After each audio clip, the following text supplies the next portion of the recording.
ဒီနေ့တော့ကြောက်စိမ်းမှာပါဝင်တဲ့အဓိကပေါ့နော်ဒီသတိထားရမယ့်အနာတွေအကြောင်းကိုမျှဝေပေးတတ်မှာဖြစ်ပါတယ်။မင်္ဂလာပါဟိုရှိ page ကနေကြိုဆိုပါရစေ။ကျွန်တော်နာမည်ဟိုရှိပါဒီနေ့တော့ကြောက်စိမ်းတွေမှာပါဝင်ထားရှိတဲ့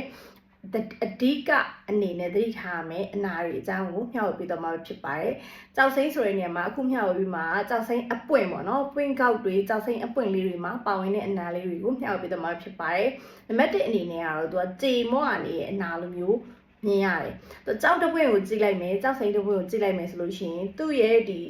မျက်နှာဒီမီးထိုးပြီးကြည့်လိုက်မယ်ဆိုရင်ကြောက်ရဲ့အထဲထဲမှာကြေမွနဲ့စက္ကူတစ်ခုကြေမွလိုက်လို့ရှိရင်ချိန်မွလိုက်လို့ရှိရင်ဖြစ်လာတဲ့အနာပုံစံမျိုးသူကဖက်ကနေပြီးတော့သူရဲ့လာတဲ့ direction တွေကမတူညီဘူးအဲ့လိုမျိုးကြေမွနေတဲ့အနာမျိုးအဲ့လိုအနာမျိုးဒါကတော့တာမန်မျက်စိနဲ့ထင်သာမြင်သာရှိပါတယ်နောက်တစ်ခါကျတော့ကျမတို့ဒီအကြောင်းအရာလိုမျိုးဖြစ်ပေါ်နေတဲ့အနာတွေအဲ့အနာကလည်းတမန်မျက်စိနဲ့ထင်သာမြင်သာရှိရဲ့သဘောတရားပြောမယ်ဆိုရင်ကျမတို့ပတ်ကြားအပ်နေတဲ့မြေကြီးလိုပဲသူ့ရဲ့အနာတွေဟာလည်းကြောက်တပွင့်မှာဒီအကြောင်းအရာဖြစ်ခွဲကြောင်းနေလို့အကြောင်းနေလိုမျိုးဖြစ်ပေါ်နေတဲ့အနာတွေနောက်တစ်ခုကကျတော့အဲ့ကွဲကြောင်းလိုပတ်ကြားအပ်တယ်လိုမျိုးဖြစ်ပေါ်နေတဲ့အနာတွေကိုမှသူကဒီကြောက်တပွင့်ပေါ်မှာသူကဒီအနာတွေကပြိုင်ပြီးတော့အဲ့လိုမျိုးမြင်းချောင်းလေးတွေကမြောင်များစွာဖြစ်နေတာအနာပြိုင်တွေအဲ့လိုအနာတွေကတာမန်မျက်စိနဲ့ထင်သာမြင်သာရှိရဲ့ကျမတို့မီးထိုးကြည့်လိုက်မယ်ကြောက်တပွင့်ကိုမီးထိုးပြီးတော့ကြည့်လိုက်မယ်ဆိုရင်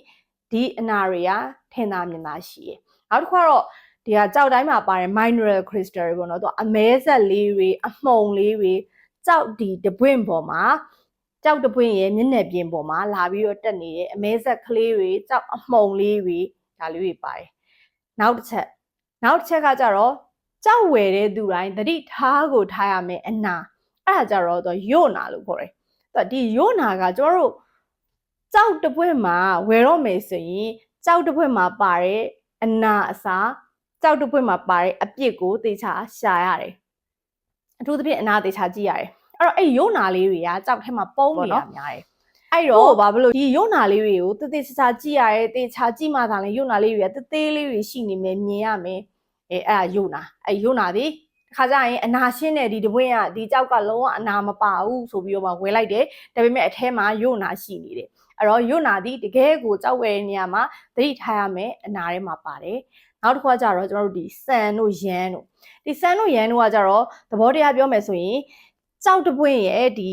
မျက်နှာခေါင်းပေါ့နော်ဒီကြောက်စိမ့်ဆိုရင်ခေါင်းပေါ့ဒီကြောက်စိမ့်ရဲ့ခေါင်းပေါ်မှာသူကဒီဖြူစံလေးတွေထောင်နေတာဖြူစံလေးတွေအများကြီးဖြစ်နေတာအဲ့ဒါတွေကိုဆန်ရမ်းလို့ခေါ်ပါတယ်